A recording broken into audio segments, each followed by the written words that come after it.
बोलो जयकारा बोल मेरे श्री गुरु महाराज की जय। सभी गुरुमुख प्रेमियों से सप्रेम जय सच्चिदानंद। आम इंसान के जीवन के बारे में, व्यक्तित्व के बारे में, व्यवहार के बारे में महापुरुष कथन करते हैं कि इंसान किस प्रकार इस संसार में जीवन व्यतीत कर रहा है, वो जानने की कभी कोशिश ही नहीं करता कि मुझे किसी खास मकसद के लिए, खास कार्य के लिए इस दुनिया में भेजा गया और मैं स्वयं परमपिता परमेश्वर से, परमात्मा से यहाँ आने के लिए प्रार्थना करता रहा, याचना करता रहा उस खास मकसद के लिए। लेकिन इस संसार में जन्म लेकर आते ही क्यों भूल गया इंसान कि वो क्या मकसद था जिसके लिए सुल्तान ने तुझे भिजवाया। उस प्रभु ने किस लिए भेजा, बल्कि खुद पुकार पुकार करके फरियाद करता रहा, तब प्रभु को दया आई और इस संसार में मनुष्य का शरीर, मनुष्य जीवन दे करके यहाँ भेजा है। यहाँ तो जिसको देखो कोई धन की बात करता है, कोई तन की बात करता है, मन की बात तो करते ही हैं सभी। कोई भी ये विचार क्यों नहीं करता कि धन तो धन, तन भी पड़ा नहीं रहेगा। जब ये शरीर, ये काया रहने वाली नहीं है तो माया फिर कहाँ से अपनी हो गई? ये मायावी लोग कहाँ से अपने हो गए? सब कुछ माया ही तो है। जब संसार को माया रूप कहा गया है, ये पूरा संसार माया का ही रूप है, तो संसार में सब कुछ जो नज़र आता है, जहाँ तक भी हमारी नज़र जाती है, जहाँ तक हम कल्पना कर सकते हैं, जहाँ तक हम विचार कर सकते हैं, सब का सब माया है। फिर माया से हट करके, माया से बढ़ करके और फिर क्या है, वो तो संत महापुरुष बताते हैं। परम संत कबीर साहब जी वचन करते हैं कि बिन उपदेश अचंभ है, क्यों जीवत हैं प्राण, भक्ति बिना कहाँ ठोर है, ये नर नाही पाषाण। फरमाते हैं कि ये भोले मानव, ए इंसान, मुझे बहुत आश्चर्य हो रहा है, मैं बड़ा हैरान हूँ देख कर के कि अभी तक तुमने गुरु से दीक्षा नहीं ली, सतगुरु की शरण हासिल नहीं की, सतगुरु से दीक्षा लिए बिना किस आशा को लेकर जीवित है इंसान। सीधे साफ शब्दों में फरमाते हैं कि ये जीवन तो सर्वप्रथम सतगुरु की शरण में पहुंचने का है। होश संभालते ही भगवान श्री राम, श्री कृष्ण, सतगुरु की ही शरण में जाने का पहला काम उन्होंने करते हुए एक आदर्श स्थापित किया। बाकी सब कुछ होता रहता है, सृष्टि के सब काम होते रहते हैं।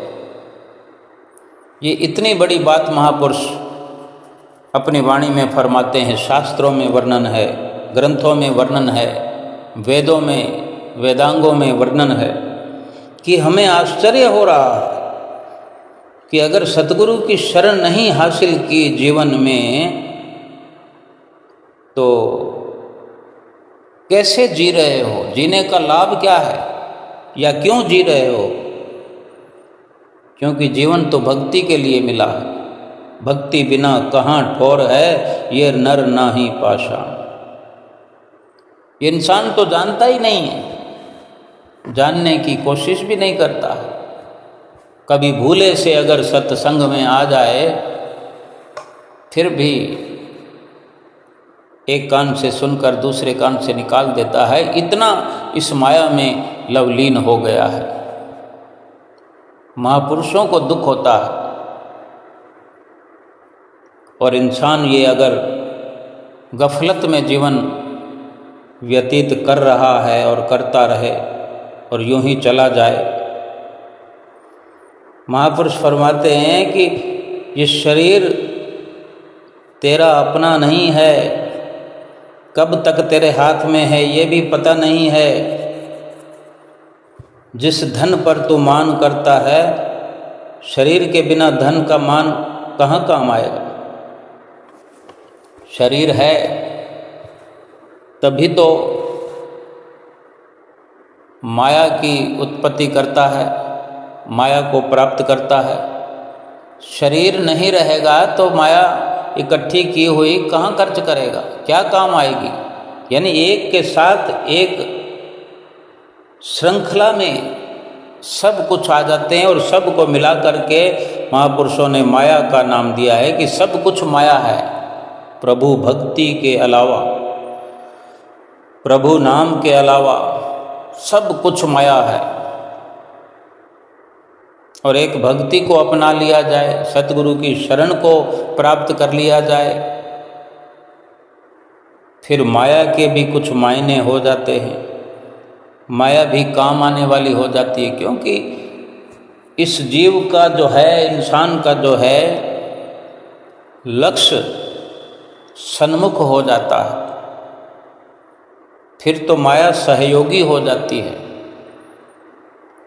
आज हम देखते होंगे, हम अपने आप से समझें कि अगर हम भक्ति की राह पर चलते हैं, सतगुरु की शरण हमने अपनाई है, सतगुरु की शरण मिल गई है, गनीमत ये हमें सौभाग्य प्राप्त हुआ है। जहाँ जहाँ कम हम भक्ति के लिए कदम बढ़ाते, चाहे घर से निकलकर कुटिया या आश्रम पर जाते हो या अपने ही घर में बैठे हुए अपने घर के मंदिर तक पहुँचते हैं, अगर आज हमारी उम्र हो चली है तो हमारे साथ रहने वाले बच्चे हैं, बेटे हैं, बेटियां हैं, पति है और पति की पत्नी है, सभी एक घर में भक्ति करने वाले हों ये भी ज़रूरी नहीं है।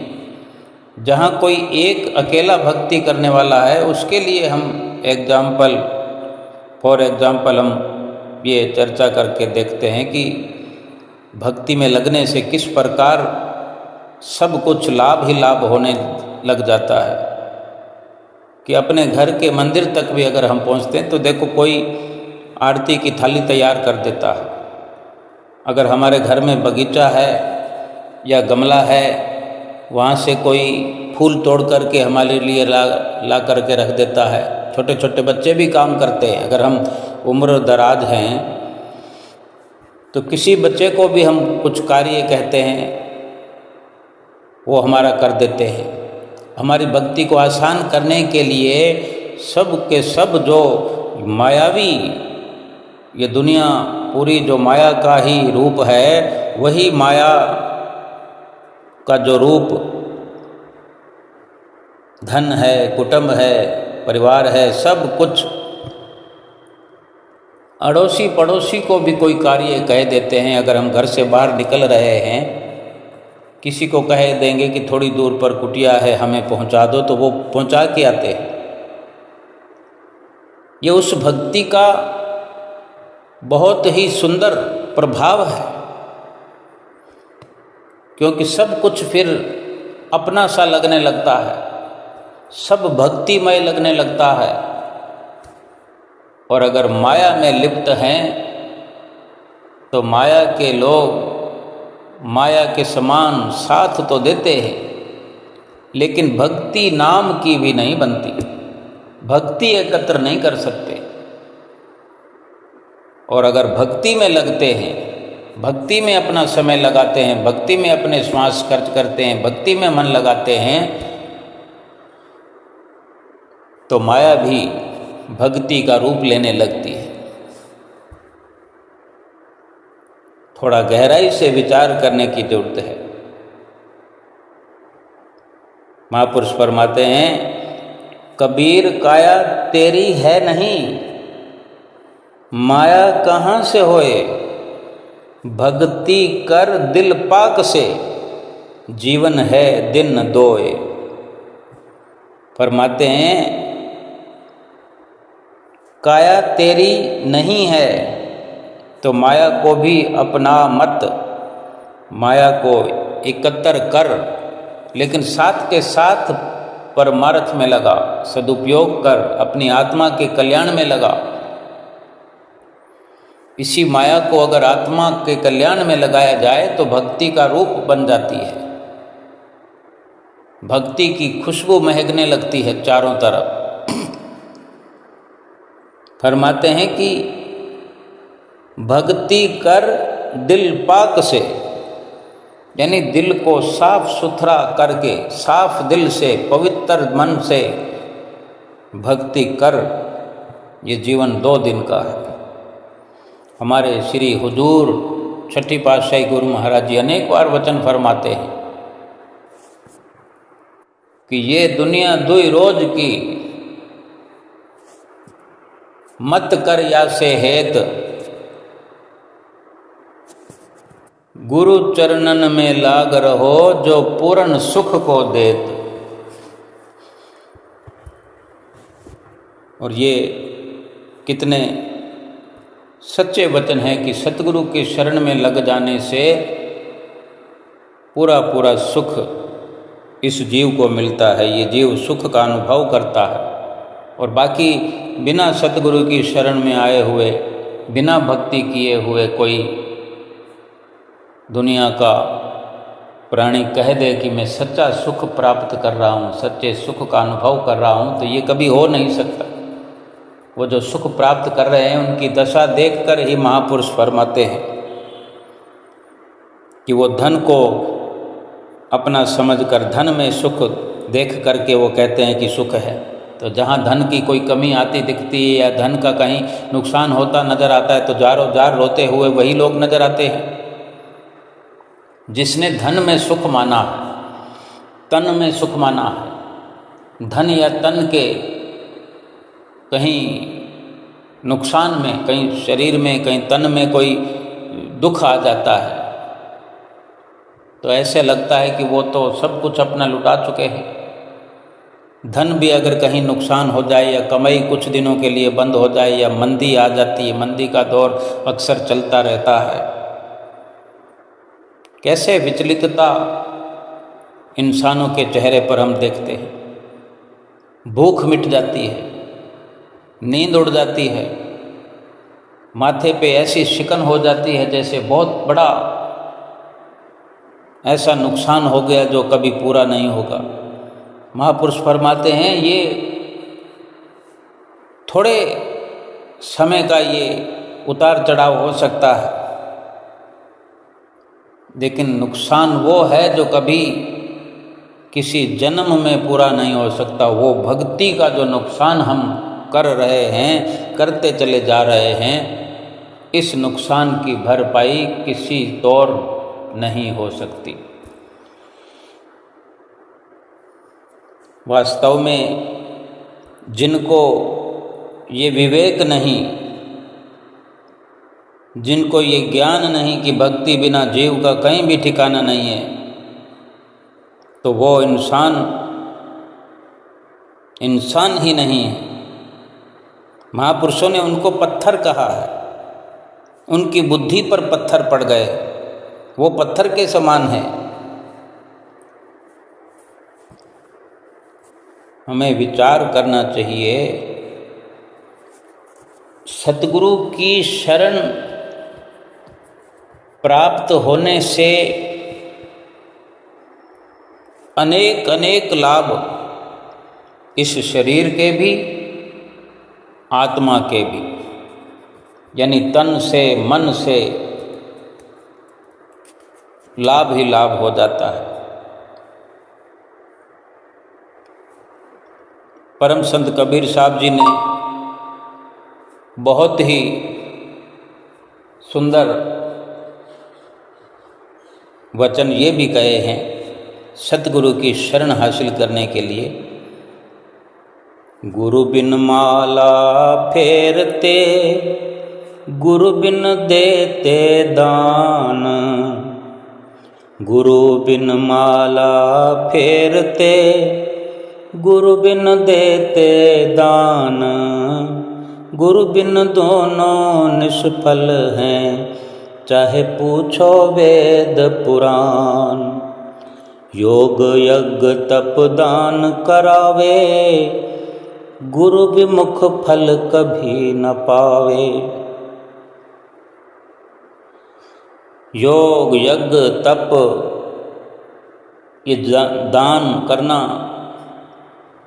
ये शास्त्रों में वर्णन है। परम संत कबीर साहब जी अपनी वाणी में फरमा रहे हैं कि गुरु के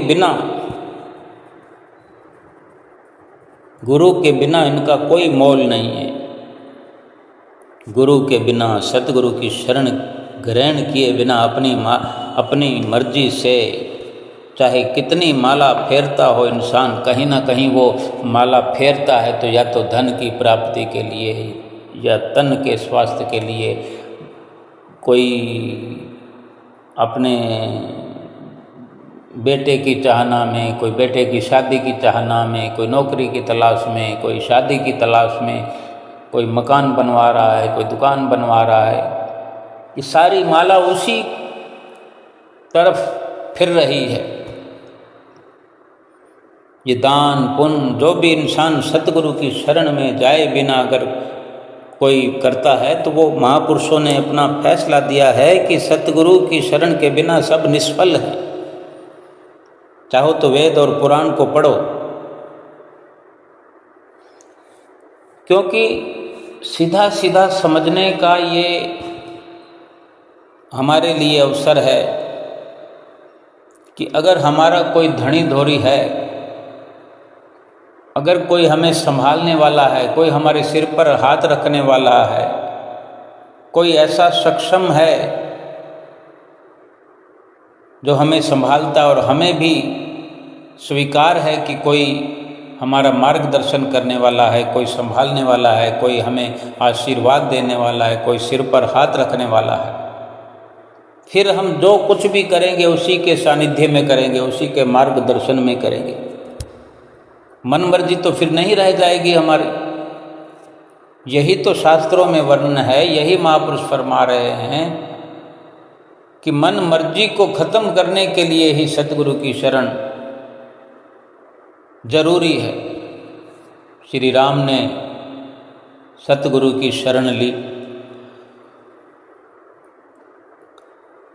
पूरा रामायण का हम कहीं से भी, शुरू से, बीच से, अंत से, कहीं से भी हम पठन करें, पढ़ कर देखें, सुन कर के देखें, कहीं पर भी भगवान ने कोई अहंकार की बात नहीं की, किसी को अपनी तरफ से कुछ देने की बात नहीं की।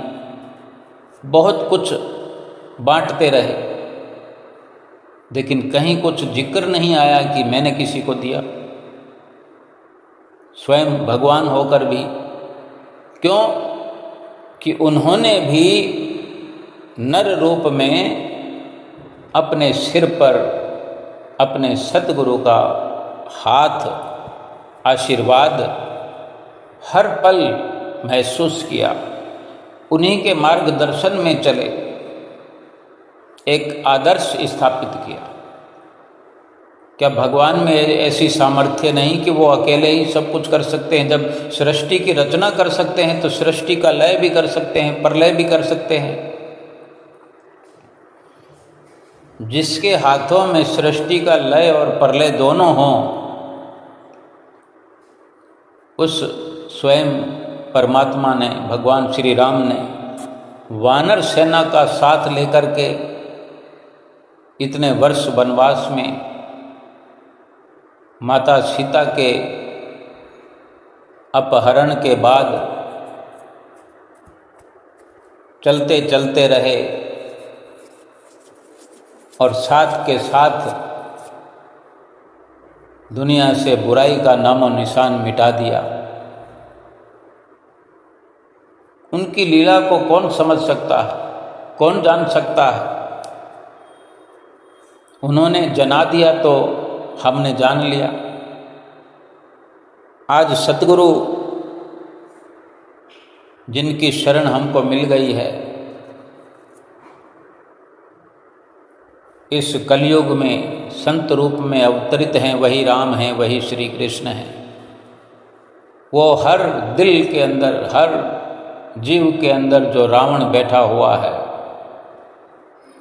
चोर बैठे हुए हैं, 5 चोर बैठे हुए हैं, काम, क्रोध, लोभ, मोह, अहंकार, इसकी सेना है। एक से बढ़कर एक जालिम है जो इस इंसान को भक्ति करके 84 लाख योनियों से आज़ाद नहीं होने देते। उनको मारने का काम सतगुरु ही कर सकते हैं, हमसे करवा सकते हैं, हमें मार्गदर्शन दे सकते हैं और दे रहे। सतगुरु पशु मानुष कर डारे, सिद्धि दे कर ब्रह्म विचारे।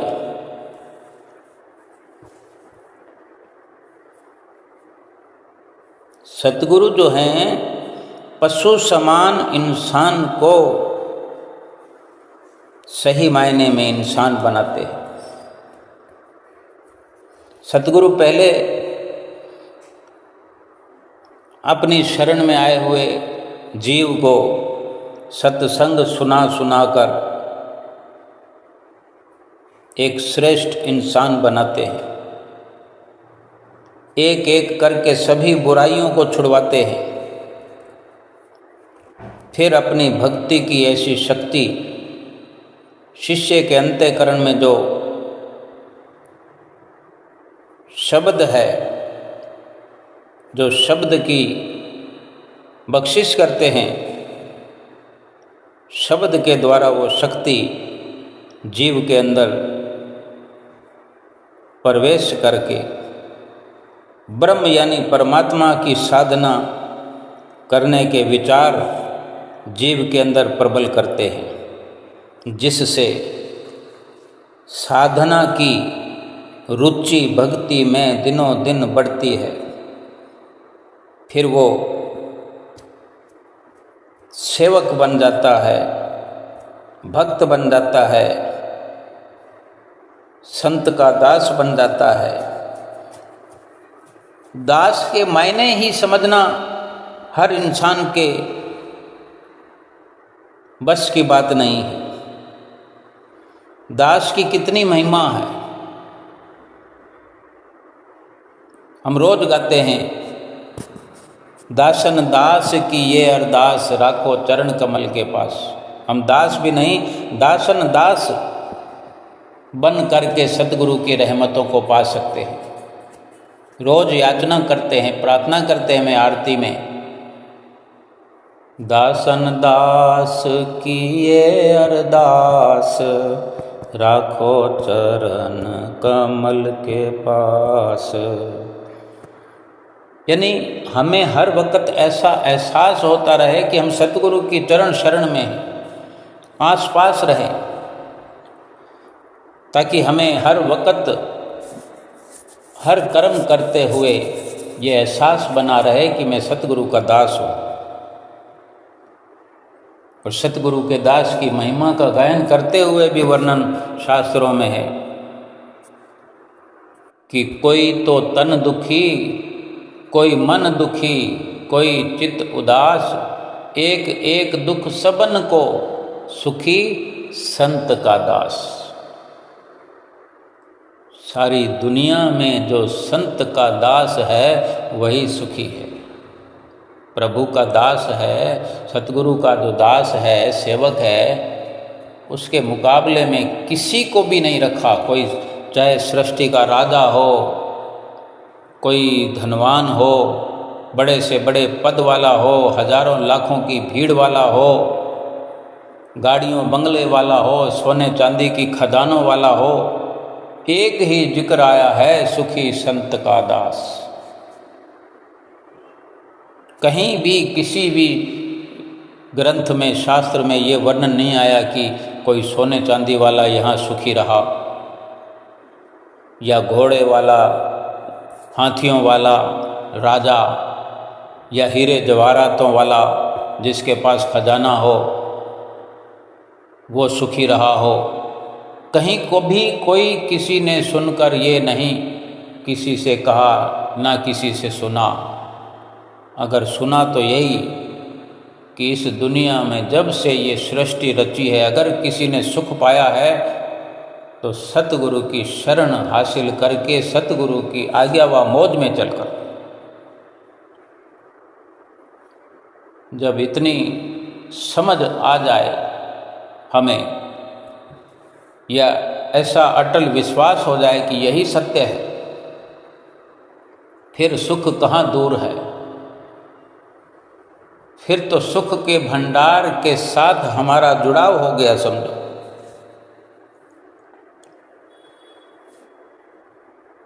सतगुरु जो कुछ भी हमारे साथ करते हैं हम देखते हैं,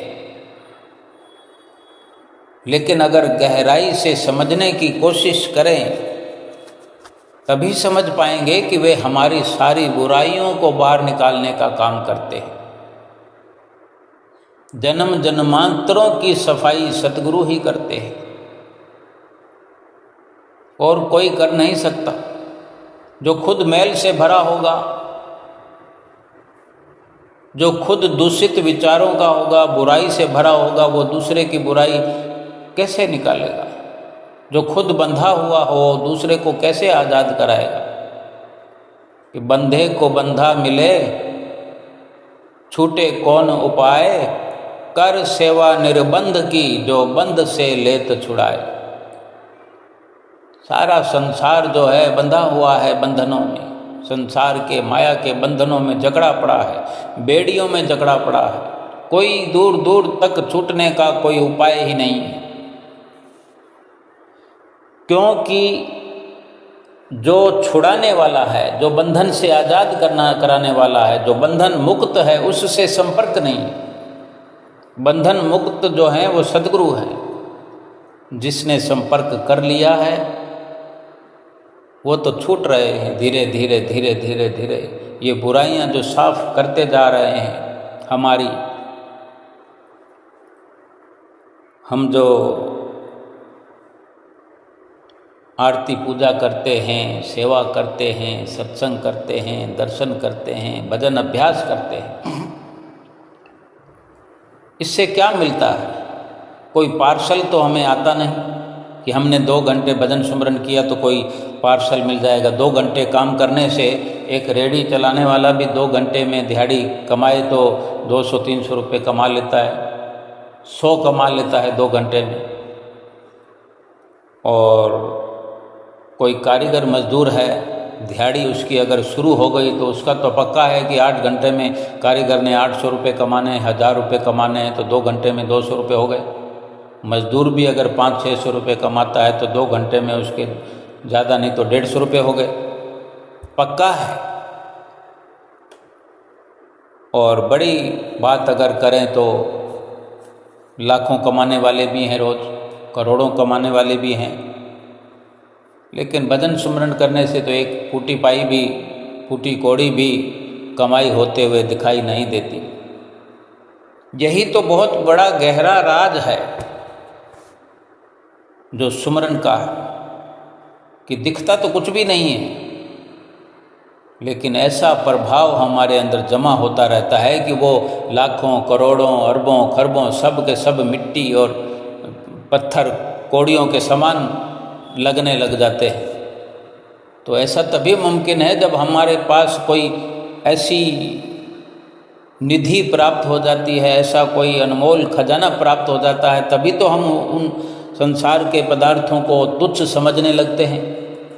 और इसी धुन में सतगुरु की आज्ञा की पालना में नित्य प्रति 2 घंटे भजन अभ्यास, रोज 2 घंटे भजन अभ्यास, आरती, पूजा, सेवा, सत्संग, सुमरन, दर्शन, ध्यान श्रद्धा सहित जो नित्य करे निश्चय हो कल्याण। यानी कल्याण के मार्ग पर अग्रसर हैं हम, हमारे सतगुरु हमें कल्याण के मार्ग पर ले जा रहे हैं, आत्मा के कल्याण के रास्ते पर चला रहे हैं। ये भजन सुमरन कोई करोड़ों में अरबों में कोई कहे कि हम अपनी आत्मा का कल्याण कर लें, अगर ऐसा होता तो रावण का कल्याण हो गया होता, सिकंदर का कल्याण हो गया होता, और भी अनेकों ऐसे प्रमाण हैं, ऐसे राजा हैं। लेकिन जिन का कल्याण हुआ है वो बिना फूटी कौड़ी के हुआ है, जिनके पास एक धेला भी नहीं था लेकिन आत्मा का कल्याण किया उन्होंने।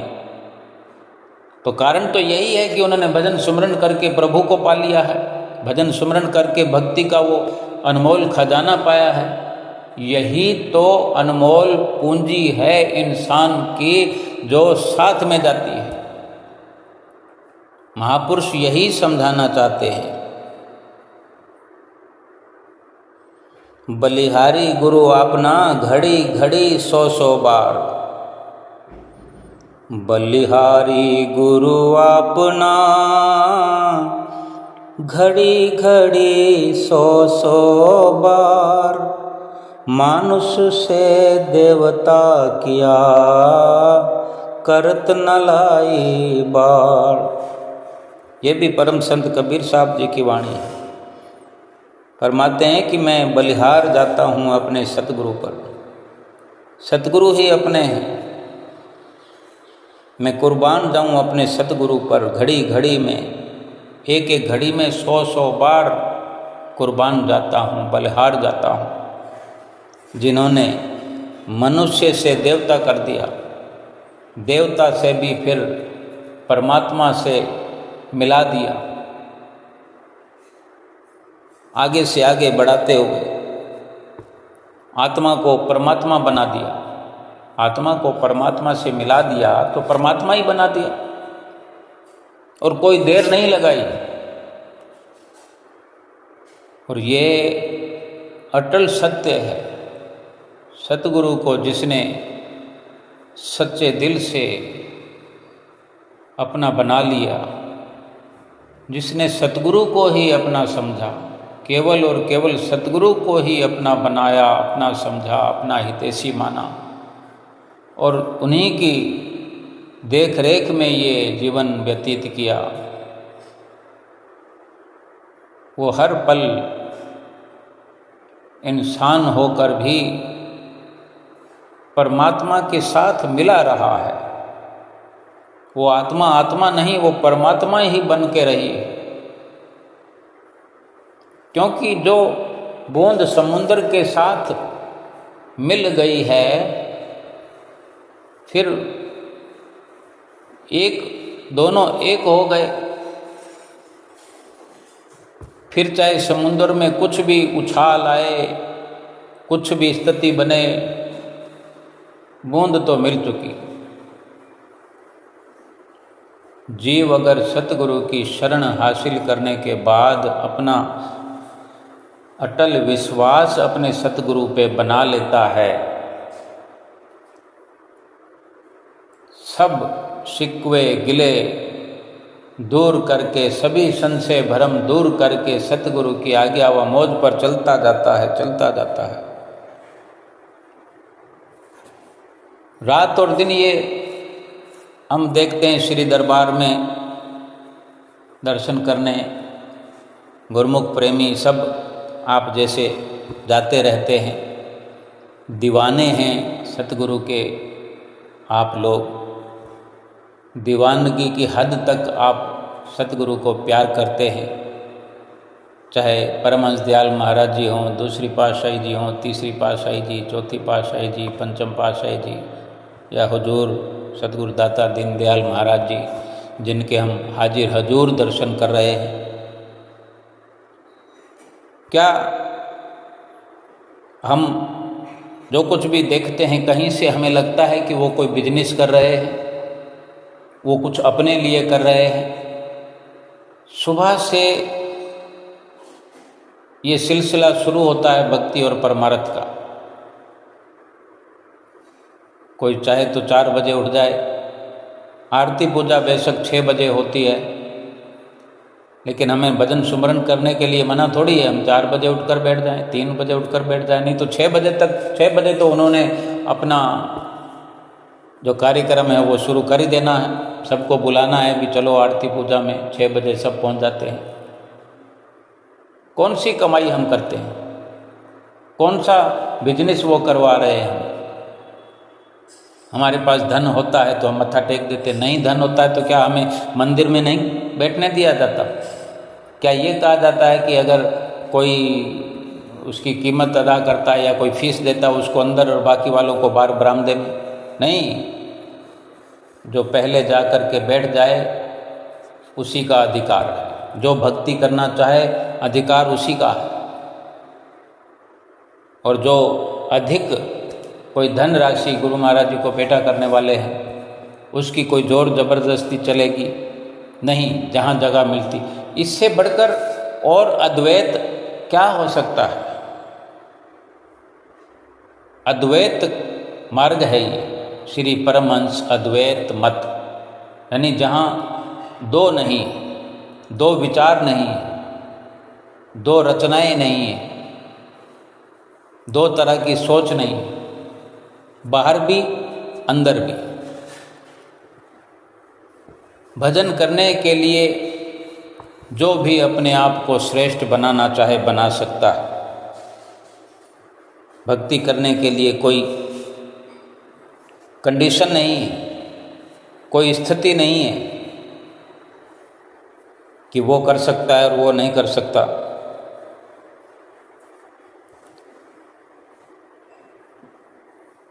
वचन भी आए हैं, भक्ति गेंद चौगान की भावे कोई ले जाए, कहे कबीर कछु फर्क नहीं, कहा रंक कहा राय। भक्ति का जो सतगुरु ने ये सिलसिला चलाया है, भक्ति के बारे में कथन आता है कि ये भक्ति जो संतों महापुरुषों ने इस दुनिया में रखी है, एक गेंद की तरह, फुटबॉल की तरह, भक्ति गेंद चौगान की, यानी मैदान। जैसे मैदान में खिलाड़ी खेल रहे होते हैं, फुटबॉल है, वॉलीबॉल है, या गेंद के और भी कई खेल होते हैं। अब उस गेंद पर कुछ लिखा नहीं होता कि ये किसके पाले में जा सकती है, या कौन अधिकारी है या कौन नाकारी है। जो प्रयत्न करता है, फुटबॉल को जो चलाते हैं पैरों से, कितने खिलाड़ी होते हैं। बीच में गेंद होती है, जब शुरुआत होती है तो सभी गेंद को एक मर्यादा के अनुसार अपने पाले में करने के लिए प्रयत्न करते हैं। अब उसमें कई नामों के खिलाड़ी हैं, कई बड़ी छोटी हस्तियों के मालिक भी हैं। कोई अमीर है, कोई गरीब है, कोई काला है, कोई गोरा है, कोई पतला है, कोई जाडा है, कोई छोटा है, कोई मोटा है। हार या जीत किसी स्थिति का नाम नहीं है। जो प्रयत्न करेगा, जो उस गेंद को अपने प्रयासों से, अपनी हिम्मत से, अपने हौसले से अपने पाले में करेगा, वो जीत हासिल करेगा।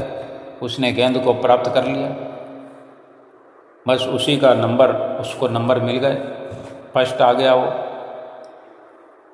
ऐसे ही महापुरुषों ने भक्ति को भी गेंद की न्याय बताया है कि ये भक्ति भी गेंद की तरह है। ये संसार जो है एक मैदान है। ये संसार फुटबॉल का मैदान समझ लें, और जो जनता है इतनी दुनिया में, वो सब खिलाड़ी हैं। किसी के लिए कोई बाध्यता नहीं है कि आप इस भक्ति को प्राप्त नहीं कर सकते, या ऐसा करने से या वैसा करने से। हाँ, खेल के जैसे नियम होते हैं, भक्ति के भी नियम हैं। अब उसको जैसा प्रयास कोई करेगा तन से, मन से, लगन से, उतनी सफलता भी प्राप्त करेगा। अब सब इंसान इस मैदान में उतरे हुए हैं। कोई इधर उधर ताक रहा है, माया के सामानों में लगा हुआ है, कोई बातें करने में लगा हुआ है, कोई फैशन में लगा हुआ है, कोई धन कमाने में लगा हुआ है। जैसे खिलाड़ी थोड़ा लापरवाही से खेलते हैं, परिश्रम से डरते हैं, हौसले से, कारीगरी से थोड़ा पीछे हटते हैं तो सफलता से चूक जाते हैं। ऐसे ही भक्ति रूपी गेंद को प्राप्त करने के लिए संसार रूपी मैदान में कितने लोग हैं, लाखों, करोड़ों, अरबों। अब सबका ध्यान अगर और वस्तुओं में है और भक्ति रूपी गेंद को पाने के लिए चेष्टा नहीं करेगा, प्रयास नहीं करेगा, मेहनत मुशक्कत नहीं करेगा, तो प्राप्त कैसे करेगा? गरीब और अमीर का तो कोई इसमें तकाजा नहीं है कि गरीब आदमी भक्ति नहीं कर सकता। आज तक जितनी भक्ति की प्राप्ति हुई है गरीबी में हुई है, या बड़े बड़े अमीर हुए हैं, राजा के पद पर जाकर भी अगर भक्ति का रास्ता उन्होंने अपनाया है तो उन्होंने पहले गरीबी को धारण किया है। सबसे पहले मन की गरीबी तो जरूरी है। अपने आप में ये स्वीकारना पड़ेगा कि मैं गरीब हूँ, यानी धन से गरीबी ना हो चाहे, लेकिन स्वीकार्यता हो अपने मन से, अपने दिल से, अपने दिल के भावों में विनम्रता हो। भाव जब सच्चे आते हैं तो वो विनम्रता ऐसी हो जाती है कि निमाणा बन जाता है इंसान कि मैं तो कुछ भी नहीं हूँ। अब कुछ भी नहीं हूँ से बढ़कर गरीबी और कोई क्या धारण करेगा। सब कुछ वो अपने सतगुरु को समझता है, अपने प्रभु को समझता है। बल्कि हर इंसान को वो सब कुछ समझ लेता है, अपने आप को समझेगा कि मैं तो कुछ भी नहीं हूँ। दासन दास तो वही है भाई, दासों का भी दास हूँ मैं तो, उस प्रभु के दासों का भी दास हूँ। दासन दास कहलवाना पसंद करता है। तो भक्ति तो अपने आप आती है। इस स्थिति को प्राप्त करने में पूरा जीवन लग जाता है। अगर इंसान इस स्थिति को जल्दी प्राप्त करे तो भक्ति जल्दी प्राप्त हो जाएगी। यानी हम अपने दामन को पाक पवित्र करने में देर लगा देते हैं, अपने भक्ति को भरने वाले दामन को खोलने में, साफ करने में देर लगा देते हैं। भक्ति तो लुट रही है।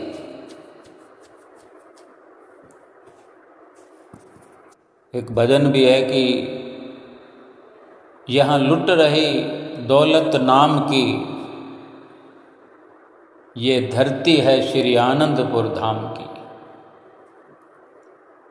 यहाँ तो नाम की दौलत लुट रही है, लुटा रहे हैं। कोई लूटने वाला भी तो चाहे।